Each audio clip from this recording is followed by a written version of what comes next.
오늘도 성령의 충만하심의 역사를 통해서 우리의 영혼을 깨우쳐서 이 땅에 우리에게 허락하신 영생과 복을 받아 누리게 되기를 간절히 축원드립니다.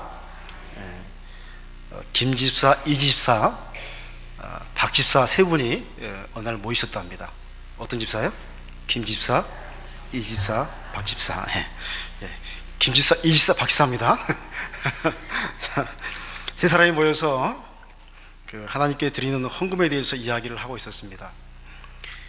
하나님께 얼마만큼 바칠 것인가에 대한 좋은 방법이 있습니다 라고 박집사님이 말했습니다. 나는 먼저 땅에 줄을 긋고 내가 가진 돈 전부를 공중에 던집니다. 그래서 줄 오른쪽에 떨어지면 하나님의 것, 왼쪽에 떨어지면 내 것. 좋은 방법이죠? 그래서 그렇게 던집니다 라고 했습니다. 그러자가 이 집사님이 이 말을 듣다가 썩 좋은 방법이 못 되는데요 라고 말하면서 나는 땅에 원을 그립니다. 공중에 내 돈을 다 던져서 원 안으로 들어가면 하나님의 것, 원 밖으로 가면 내 것, 그렇게 헌금을 드립니다 라고 말을 했습니다. 그러자 신앙 좋은 김 집사님이 이 소리를 듣고 한숨을 푹 쉬더니 그건 너무한 겁니다. 어떻게 헌금을 그렇게 할 수 있습니까? 나는 내가 가진 모든 것을 다 주께 바칩니다. 할렐루야. 여러분 아멘 하셨어요? 다 주께 바칩니다 라고 말했습니다. 그러자 이 두 집사님이 그만 웃기시오. 모든 것을 다 하나님께 바친다고? 라고 비웃으면서 말했습니다. 그러자 이 김 집사님이 그렇소 라고 말하면서 자신있게 이야기하는 이야기가 뭐냐면 나는 하나님을 향하여서 나의 가진 돈 전부를 던집니다. 그리고는 이렇게 말하지요. 공중에 머무는 것은 모두 당신의 것입니다. 그리고 땅에 떨어진 것은 모두 내 것입니다. 이렇게 말한다는 유머가 있습니다. 여러분 웃자고 하는 이야기인데요, 이 유머에는 사람들의 욕심에 대한 이야기가 그대로 스며 있습니다. 비유적으로 들어있는 거죠. 세상은 말합니다. 하나님의 것은 하늘에 속한 것일 뿐이요, 이 땅에 속한 것들은 모두 우리 사람들의 것이기 때문에 하나님께서 땅의 문제를 간섭하면 안 됩니다. 이러한 사상이 바로 세상의 사상입니다. 그리고 사탄의 유혹의 소리입니다. 하나님, 이 땅의 문제는 나에게 맡기십시오. 하나님의 것이 아닙니다. 터치하지 마세요. 내 재산 모아둔 거 내 겁니다. 하나님 터치하지 마세요. 하나님의 것은 하늘에 있지 않습니까? 라고 말하는 것, 여러분 세상의 소리요, 또 사탄의 유혹입니다. 오늘 본문의 말씀은 이러한 세상에 유혹하는 문화에 대해서 일침을 가하고 있습니다. 하나님의 자녀이면 마땅히 하나님의 뜻을 따라가는 자라야 한다는 것입니다. 그래서 하나님의 자녀는 특별히 세상을 살아가면서 깨어서 경성하는 그런 삶을 살아가야 함을 오늘 본문의 말씀은 우리에게 분명히 이야기하고 있습니다. 그러므로 사랑하는 여러분요, 오늘 말씀을 통해서 깨어있는 하나님의 사람들이 다 되시기를 축원드립니다. 그러면 오늘 본문에서 깨어있는 하나님의 사람이 되기 위해서 어떻게 해야 하는지 그 방법의 말씀들을 살펴보려고 합니다. 이 말씀을 살피면 다음과 같습니다. 첫째로, 깨어있는 하나님의 사람이 되기 위해서는 하나님을 본받는 사람이 되어야 합니다. 여기서 하나님을 본받는다는 것은 하나님의 사랑을 충만하게 받아 누리는 것을 전제로 합니다. 하나님을 본받으려면 하나님의 사랑을 충만하게 받아 누려야 합니다. 하나님의 사랑을 충만하게 받아 누린 자는 하나님을 본받는 것에 대해서 깨닫게 된다라고 말씀합니다. 1절 2절 말씀에 그러므로 사랑을 받는 자녀같이 너희는 하나님을 본받는 자가 되고 그리스도께서 너희를 사랑하신 것 같이 너희도 사랑 가운데서 행하라. 그는 우리를 위하여 자신을 버리사 향기로운 제물과 희생 제물로 하나님께 드리셨느니라 라고 기록하고 있습니다. 여러분, 얼마나 놀라운 말씀입니까?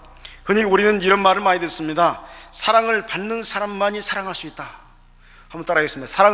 사랑을 받아본 사람만이 사랑할 수 있습니다. 그런 것 같죠? 사랑을 받아본 경험이 있는 사람만이 사랑할 수 있습니다. 이런 말이 있습니다. 그렇습니다. 사랑을 받고 자란 사람만이 다른 사람을 사랑하고 돌봄을 받아본 경험을 가진 사람만이 다른 사람을 돌볼 수가 있습니다. 우리의 가정에서도 보면 부모의 사랑을 충분하게 받고 자란 아이들의 모습은 그렇지 않은 아이들의 모습과 차이가 있음을 보게 됩니다. 어쩌면 여러분요, 이 복잡한 현대를 살아가고 또 이 안에서 살아남기 위해서는 우리에게 좋은 실력도 중요하지만 실력만큼이나 여러분 자존감, 자신감이 중요한 것 같습니다. 그런데 이 자존감은 바로 사랑받는 것으로부터 나온다는 것입니다. 사랑을 얼마나 받았느냐. 사랑을 충분하게 받은 사람은 자신감이 흘러넘치는 것을 보게 됩니다. 실력도 없는데 자신감이 넘치는 거예요. 뭣도 없는데 자신감이 있는 거예요. 자신감으로 삶을 살아가는 겁니다. 그러나 그렇지 못한 사람은 성격의 장애를 나타내 보이는 것을 우리가 우리 주위에서 자주 보게 됩니다. 이와 마찬가지로 우리의 신앙의 모습도 비슷합니다. 하나님의 사랑을 충만하게 받은 사람은 예수 그리스도를 통해서 우리를 구원하신 그 은혜로 인해서 자신감 있는 믿음을 보이게 됩니다. 그러나 아직 하나님의 사랑을 깨닫지 못한 사람은 믿음의 자신감이 결여된 것을 보게 됩니다. 똑같은 신앙생활을 하는데 어떤 사람은 자꾸 쪼그라듭니다. 근데 어떤 사람은 당당해지고 하나님 앞에서 정말 겸손해지고 당당하게 주님의 길을 쫓아가는 모습을 보게 됩니다. 사랑하는 여러분이요, 믿음의 자신감은 중요합니다. 이미 하나님께서 우리를 향하여서 십자가의 사랑을 허락하셨습니다. 그리고 십자가의 권능도 허락하셨습니다. 그런데도 어떤 그리스도인들은 자신감이 없습니다. 이미 사랑이 허락되었고 이미 권능이 허락되었고 이미 예수 그리스도의 이름이 허락되었음에도 불구하고 자신감이 없는 거예요. 주님의 이름으로 선포하고 하면서 나가면 예수 그리스도의 놀라운 권능이 우리의 삶에 그대로 적용될 줄 믿습니다. 왜냐하면 주님의 권능이 우리에게 있기 때문에, 예수의 이름이 우리에게 있기 때문에 선포하고 나가면 이루어질 줄 믿습니다. 할렐루야! 이게 믿음의 자신감 아니겠습니까? 그러므로 우리에게 필요한 것은 어쩌면 하나님의 사랑을 충만하게 받아 누리는 것인 줄 믿습니다. 그래서 우리는 이 은혜를 충만하게 받기 위해서 몸부림쳐야 할 줄 믿습니다. 여러분, 인생의 기쁨은 하나님의 은혜를 누리는 것에 있습니다. 은혜 없이 살아가는 삶은 생수의 근원으로부터 단절된 터진 웅덩이와 같습니다. 하나님의 은혜는 무한합니다. 찰스 스펄전이 어느 주일날 예배를 드리고 나서 집에 가는 길이었습니다. 마차를 타고 템즈강 다리 위를 지나가고 있다가 이 찰스 스펄전 목사님이 설교도 잘했지만 상상력이 참 풍부했습니다. 근데 이 목사님이 갑자기 어떤 생각이 문득 들었습니다. 내가 템즈강의 작은 물고기가 아닐까? 내가 이 물을 다 마셔버리면, 물고기에 대해서 이 템즈강의 물을 다 마셔버리면 이 템즈강이 말라버릴 건데 어떡하지? 갑자기 걱정이 되는 겁니다. 그러자 하나님의 음성이 이 스펄전 목사님의 마음속에 들렸습니다. 마음껏 들여 마시라 작은 물고기야, 내 은혜가 내게 족하도다. 또 이런 생각이 들었습니다. 내가 애굽이 통치하던 시대의 작은 쇠양지가 아닐까, 작은 쥐가 아닐까. 내가 풍년이 들었을 때 그 곡식을 이 쇠양지가 조금씩 먹는데 이거 내가 다 먹어버리면 애굽 사람이 굶어 죽을 건데 어떡하지? 라는 마음이 들었습니다. 그러자 하나님께서 요셉의 소리를 듣게 하셨습니다. 마음껏 먹으라 이 작은 쇠양지야, 내 은혜가 내게 족하도다. 문득 내가 등산하는 한 사람의 등산객이 아닐까 하는 생각이 이 스펄전 목사님 마음속에 들었습니다. 산의 공기가 너무 좋은데 내가 호흡하다가 다 마셔버려서 이 세상에 공기가 다 없어져 버리면 어떡하지? 그때 하나님이 하늘을 열어주시면서 이 스펄전 작은 목사님에게 말했습니다. 마음껏 다 들여 마시라. 그때마다 우리의 하늘을 열어서 내가 너에게 이 세상의 공기를 공급해 주겠다. 내 은혜가 내게 족하다. 한번 따라하겠습니다. 내 은혜가 내게 족하도다. 할렐루야. 여러분 믿습니까? 네, 내 은혜가 내게 족하도다. 사랑하는 여러분이요, 하나님은 우리에게 한량없는 그리고 무한한 은혜를 허락하셨습니다. 이 은혜는 예수 그리스도의 십자가를 통해서 오는 것입니다. 그래서 우리에게 기도하는 은혜를 허락하셨습니다. 사람들은 생각합니다. 내가 기도하는데 은혜가 떨어지면 어떡하지? 이 생각에 주님은 이렇게 말씀하실 것입니다. 마음껏 기도해라. 내 은혜가 내게 족하도다. 사람들은 생각합니다. 내가 예배드리는데 하나님의 은혜가 끊어지면 어떡하지? 이 생각에 주님은 이렇게 말씀하실 것입니다. 마음껏 예배드려라. 내 은혜가 내게 족하도다. 할렐루야. 예배를 통해서 흘러넘친 은혜가 여러분 끊이지 않을 줄 믿습니다. 내 은혜가 내게 족하도다.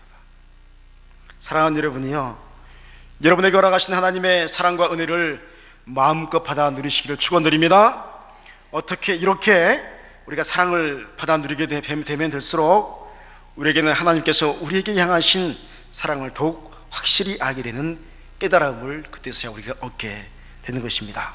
그리고 자기 자신을 온전히 버리는 예수 그리스도처럼 우리도 복음을 위하여, 영혼의 구원을 위하여 우리 자신을 어떻게 희생할지 그 길을 우리가 깨닫게 될 줄 믿습니다. 이러한 자신의 희생을 통해서 우리는 십자가의 놀라운 역사를 체험하게 될 줄 믿습니다. 이 십자가의 감동의 역사가 여러분에게 그대로 임하시기를 축원드립니다.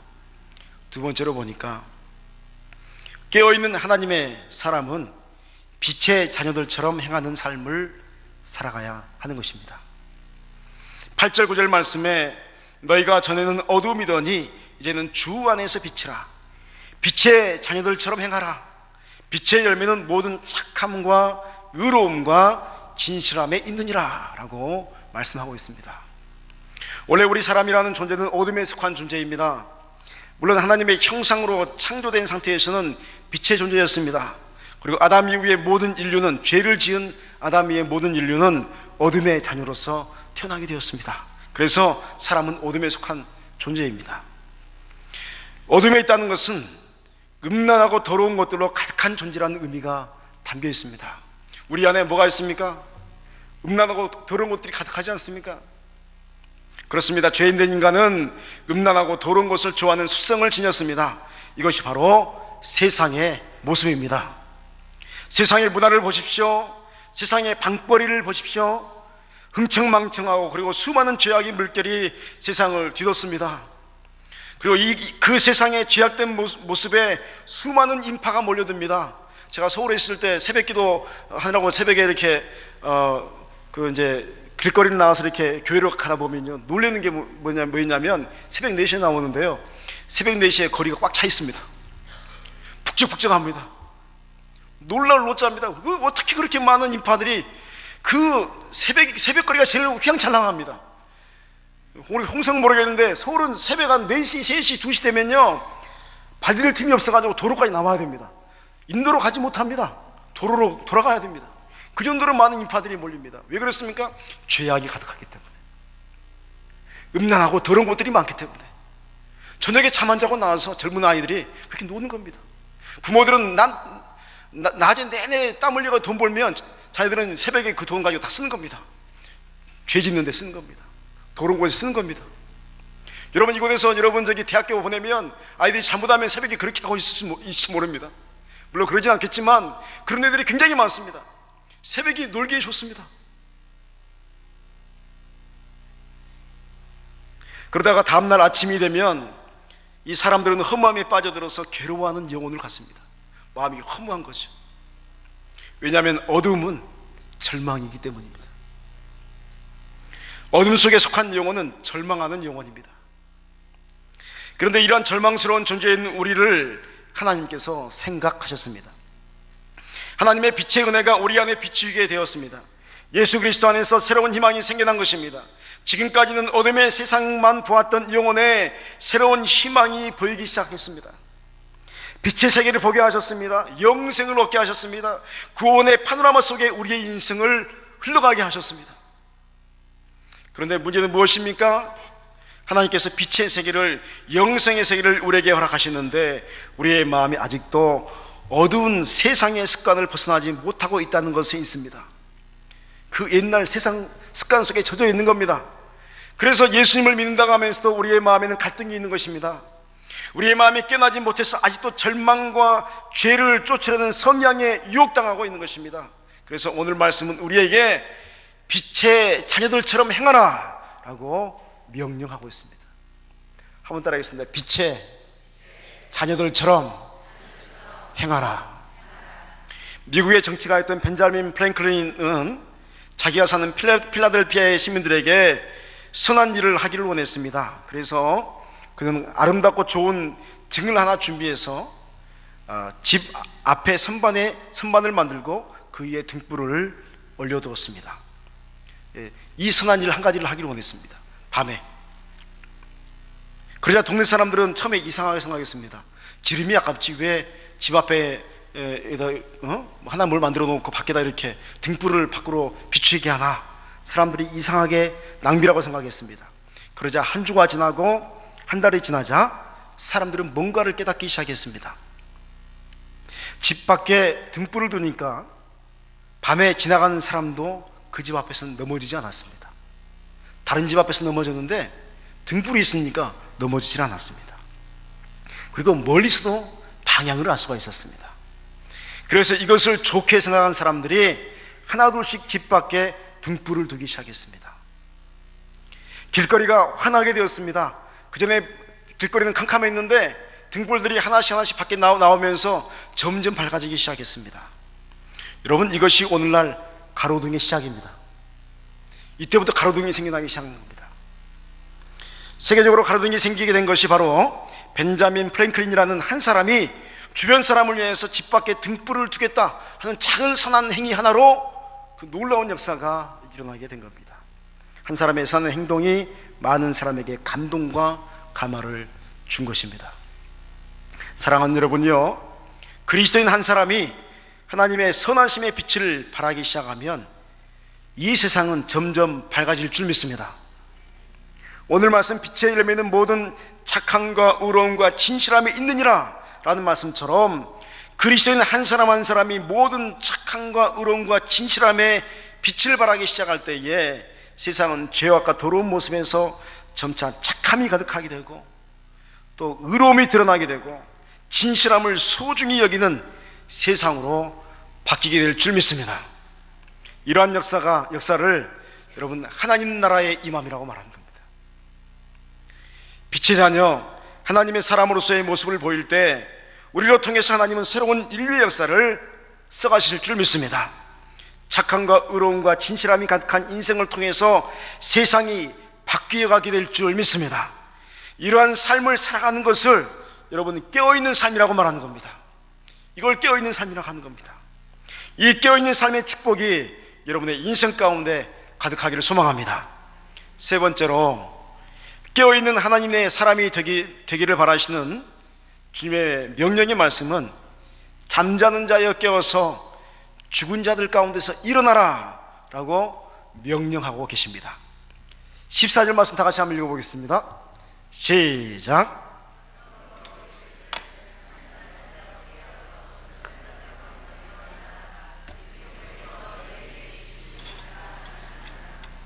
아멘, 아멘.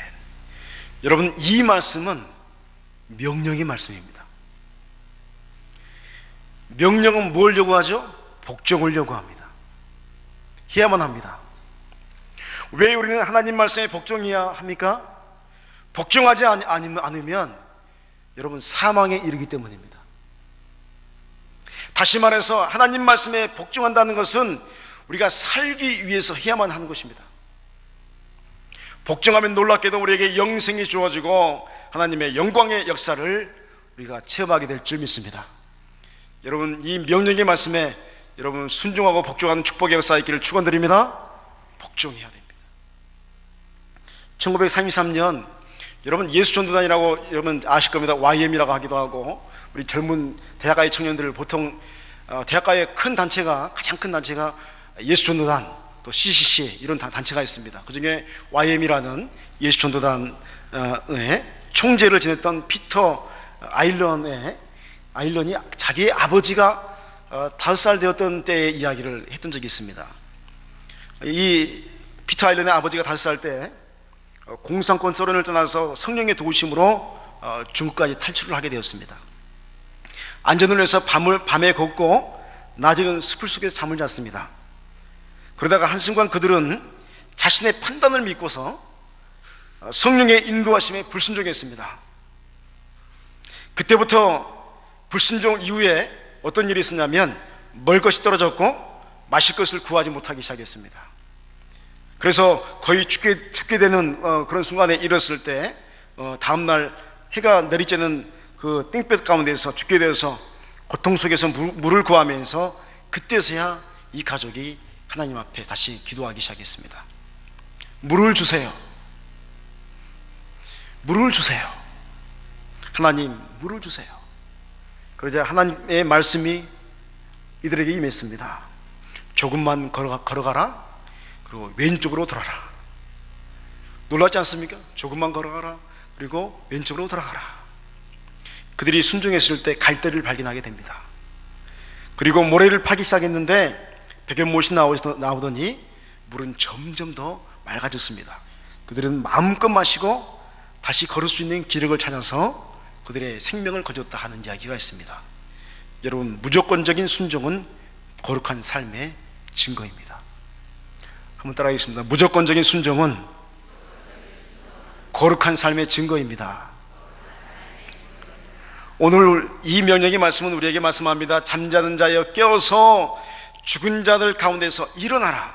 그리스도께서 너에게 비추이시리라. 사랑하는 여러분요, 예수 그리스도의 복음의 빛이 우리 가운데 비추고 계심을 믿으시길 바랍니다. 주님의 권능의 역사가 우리가 함께 하시는 줄 믿으시길 바랍니다. 이미 비추이고 있기에 삶의 어려움 속에서 일어나는 용기를 가지시길 바랍니다. 그렇습니다. 세상의 어둠 속에서 그리스도인은 일어나야 할 줄 믿습니다. 이미 주님은 우리에게 은혜를 베푸셨고 우리에게 계속 능력과 권능과 은혜를 허락하고 계십니다. 그러면 우리에게 필요한 것은 무엇입니까? 세상에 가득한 죄악의 습관으로부터 깨어나는 것이 필요합니다. 이를 위해서 끊임없이 말씀의 거울 앞에 서야 합니다. 그래서 말씀에 비추어서 우리의 잘못된 점을 바꾸어야 합니다. 그러면 세상의 죽음에 잠든 영혼들의 모습을 여러분 우리의 눈에 보이게 될 줄 믿습니다. 그래서 깨어있지 못한 우리의 모습이 또한 얼마나 비참한지를 또한 우리가 알게 되는 것입니다. 여러분, 세상은 변화를 싫어합니다. 그저 그렇게 지금까지 지내왔던 대로 흘러가기를 바랍니다. 그러나 복음은 끊임없이 우리로 변화될 것을 요구합니다. 놀랍지 않습니까? 복음은 멈춰있는 것을 싫어합니다. 끊임없이 움직이기를 원하고 끊임없이 변화되기를 원합니다. 여러분, 이 말씀에 우리는 순종해야 할 줄 믿습니다. 변화를 두려워하는 것에서 영원히 잠들고 싶어하는 욕구만 변화를 두려워하는 것 속에는 있는 것입니다. 세상은 사망에 잠들고 싶어하기에 영생의 변화를 싫어합니다. 하나님이 세상에 개입하는 것을 싫어하는 것입니다. 그러나 그리스도인의 사명은 그러한 세상을 변화시켜야 하는 일에 우리의 사명이 있는 줄 믿습니다. 그리스도인 한 사람이 어떤 단체에 있다면 여러분, 그 단체는 변화되어야 할 줄 믿습니다. 할렐루야. 그동안 변화되지 않게 끊임없이 불법을 저질렀던 세상의 단체가 있다면 그리스도인 한 사람이 들어가면 불법을 저지르는 것이 비춰져야 됩니다. 변화되는 겁니다. 아, 이게 잘못된 거구나. 변화되어야 할 줄 믿습니다. 처음에는 한 사람의 그리스도인에게 그 흐름은 작은 흐름과도 같습니다. 그러나 그 작은 흐름에 하나님께서 함께 하시기 때문에 그 흐름은 후에는 거대한 폭풍으로 변하게 되는 것입니다. 그래서 이 사회를 변효시켜 가는 것입니다. 사랑하는 여러분요, 먼저 나라는 존재가 변해야 할 줄 믿습니다. 내가 변하면 너라는 존재의 변화가 생겨나게 되고, 나와 너가 변하면 우리가 변하게 됩니다. 우리 그리스도인들이 변하면 세상은 하나님께서 원하시는 하나님의 나라로 변화되어 갈 줄 믿습니다. 그러므로 그리스도인들은 하나님의 선하심의 역사로 변화되기 위해서 몸부림치는 존재가 되어야 할 줄 믿습니다. 그러기 위해서 우리는 깨어나야 합니다. 우리가 깨어나면 절망스러운 세상에 빛이 비추는 역사가 이루어지게 될 줄 믿습니다. 이 변화의 역사가 우리 가운데 임하시기를 축원드립니다. 기도하시겠습니다.